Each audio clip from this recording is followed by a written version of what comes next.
Olá, bom dia, seja muito bem-vindo ao Noticidade Manhã desta quinta-feira, dia 20 de março.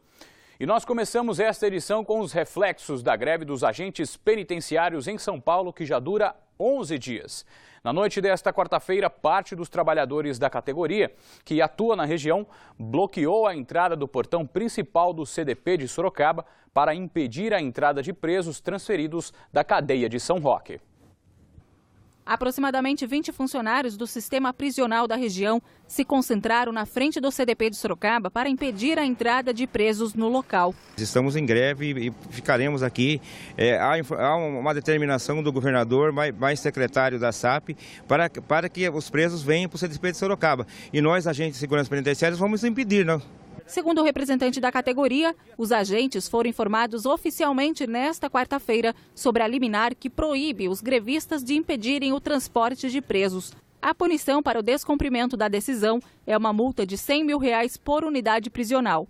A partir do momento que o sindicato foi notificado sobre a liminar, o sindicato, ele como legalista, ele sai de cena, ele apenas se torna um mero observador de garantir a categoria dos seus direitos, quanto ao seu direito de greve, que consta em Constituição Federal do Brasil.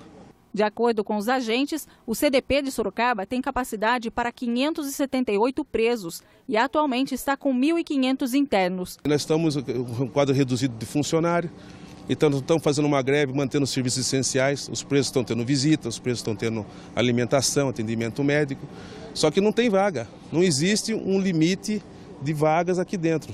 Na última segunda-feira, os funcionários também tentaram impedir a entrada de presos no local. Alguns detentos que estavam dentro do caminhão passaram mal e precisaram sair do veículo. Esse impasse envolvendo a transferência dos presos começou desde que teve início a greve dos agentes. A paralisação ocorre em todo o estado. Olha, e para saber como está essa situação no CDP de Sorocaba, nós vamos ao vivo falar com o Pedro Leão, que já está posicionado bem próximo ao centro de detenção provisória da cidade. Pedro, bom dia. Qual é a situação de momento por aí? Bom dia, Fernando. Bom dia a todos que acompanham o Noticidade Manhã. Olha, Fernando, a situação é de impasse. O impasse continua seguindo ordens da Secretaria de Administração Penitenciária, da Secretaria de Segurança Pública. A Polícia Civil trouxe hoje de manhã, agora há pouco, 6h30 da manhã, olha só, 30 presos da cadeia de São Roque para eles entrarem aqui no CDP e foram bloqueados. A entrada da Polícia Civil foi bloqueada por grevistas aqui na entrada do CDP. Segundo o pessoal da polícia me informou, eles vieram porque, além do respaldo das secretarias, o diretor da unidade daqui do CDP havia garantido o recebimento dos presos. Agora, então, a gente volta àquele impasse de segunda-feira, quando os presos aqui ficaram 5 horas esperando lá de fora do CDP e não conseguiram entrar. Para tentar negociar com os grevistas, o delegado de polícia veio até aqui, o delegado assistente seccional Fábio Laino Cafisso esteve aqui conversando, ele está ali na frente ali agora conversando com os grevistas, ele entrou na unidade para conversar com o diretor, não conseguiu a liberação para a entrada dos presos, Fernando, até agora. Pois é, Pedro, agora são 7h03 e é o que parece, né, Pedro, que nas imagens que nós estamos mostrando aí com o Vinícius Machado, ao que parece é uma situação que está longe de se resolver, né? Parece que é uma bola de neve, né, Pedro? A cada dia que passa isso cresce ainda mais, já são 11 dias dessa paralisação e desse impasse. Com certeza, Fernando. Além da Polícia Civil que está aqui, a Polícia Militar também já foi acionada. Homens da Força Tática estão por aqui. E você falou em bola de neve, essa coisa toda em relação à greve dos agentes penitenciários. Em relação à cadeia de São Roque, ela está superlotada. Aqui no CDP está superlotado, mas a cadeia de São Roque, por conta da não liberação da entrada no CDP, a cadeia de São Roque está superlotada, está com mais de 70 presos lá num local que só cabe 24, Fernando. E a Justiça, o juiz corregedor, proibiu a entrada de novos presos na cadeia de São Roque para a situação não ficar ainda mais insuportável. Pois é, Pedro, vem problemas por aí, mais problemas. Pedro, fica por aí que daqui a pouco a gente volta, aí que a gente vai precisar de mais informações aí de vocês, tá bom? Tá certo, Fernando. E agora você acompanha as informações do trânsito em nossa região. 7h05, os motoristas de Tatuí, a partir de hoje, a rua Prefeito Antônio Tricta Júnior, na Vila Doutor Laurindo, passa a ter mão única no sentido centro-bairro. A rua Cecílio Boneder, na Vila Esperança, também terá direção única no sentido centro-bairro. agentes de trânsito estão no local para orientar os motoristas.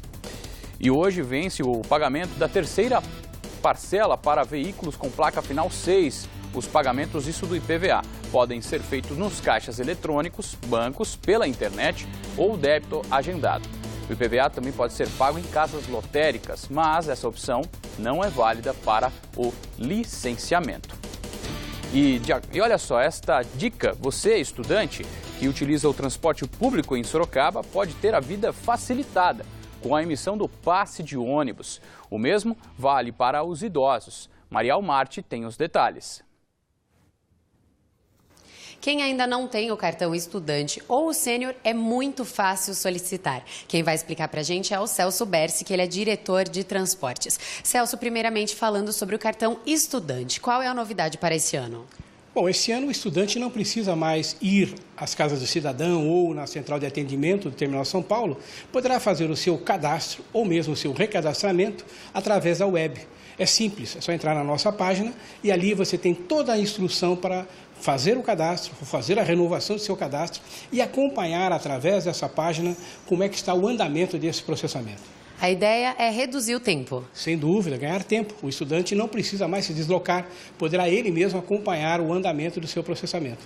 Sobre o cartão sênior, quem tem direito ao transporte gratuito em Sorocaba? Bom, em Sorocaba, a partir de 60 anos, o nosso município tem direito ao transporte coletivo de forma gratuita.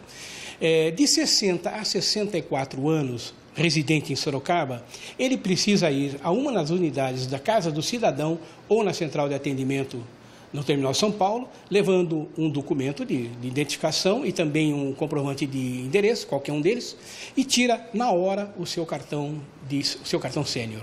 Acima dos 64? Isso, acima de 64 existe uma legislação federal que lhe garante, a partir de 65 anos, garante a gratuidade em todo o sistema. Para isso, ele não precisa ter o cartão sênior. Nós recomendamos que ele tenha, porque ele tem facilidades. Lembre-se que com o cartão sênior ele pode acessar também o sistema IntegraBike, então que é útil e gratuitamente. Perfeito, obrigada pelas informações. Quem tem o cartão estudante, novamente quem tem o cartão sênior, pode utilizar o sistema IntegraBike. Outras dúvidas pelo site urbis.com.br.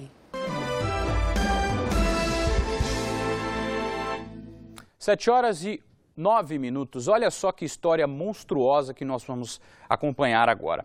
Um pai foi preso em Campo Limpo Paulista, suspeito de estupro às 2 filhas. Fica até difícil de falar e imaginar essa história monstruosa. Veja.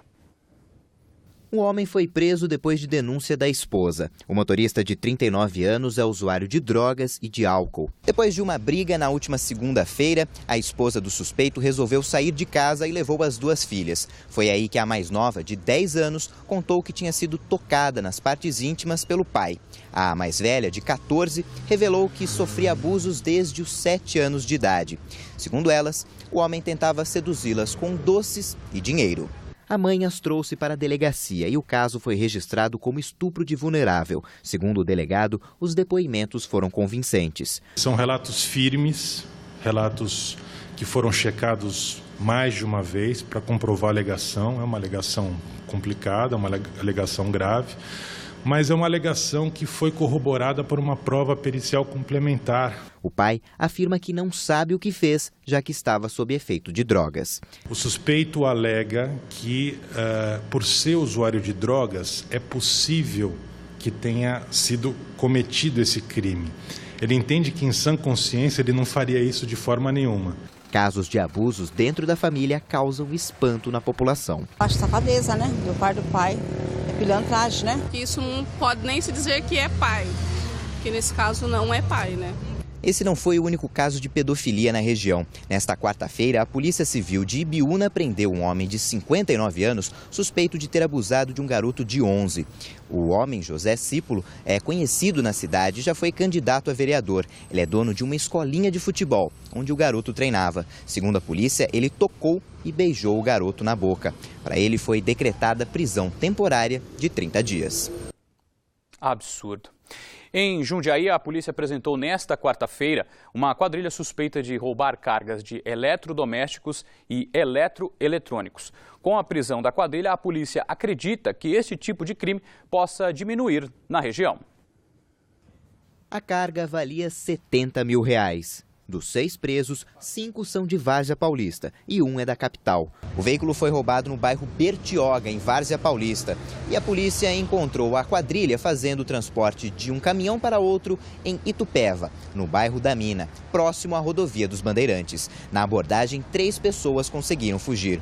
As 2 vítimas, motorista e condutor, foram feitas reféns e ficaram no cativeiro até o começo da tarde de quarta-feira. Segundo a polícia, os 2 não tiveram ferimentos. A DIG chegou até a quadrilha por conta do grande número de ocorrências na região em que foi feito o flagrante. Com base nesse estudo, nós constatamos que muitas das ações elas vinham ocorrendo em vias públicas pouco movimentadas, o que facilitava a abordagem inicial. E na sequência, as vítimas eram levadas a cativeiros improvisados em meio à vegetação e a carga transportada de um caminhão para outro em local também ermo, em local de pouca vigilância. A polícia acredita ter dado um duro golpe contra as quadrilhas que praticam este tipo de crime na região de Jundiaí. É muito difícil num crime como o roubo de carga, que a ação dos criminosos é bastante fragmentada, ou seja, cada um tem uma atribuição específica. É muito difícil da gente conseguir fazer a prisão das pessoas no momento em que elas estão cometendo o crime.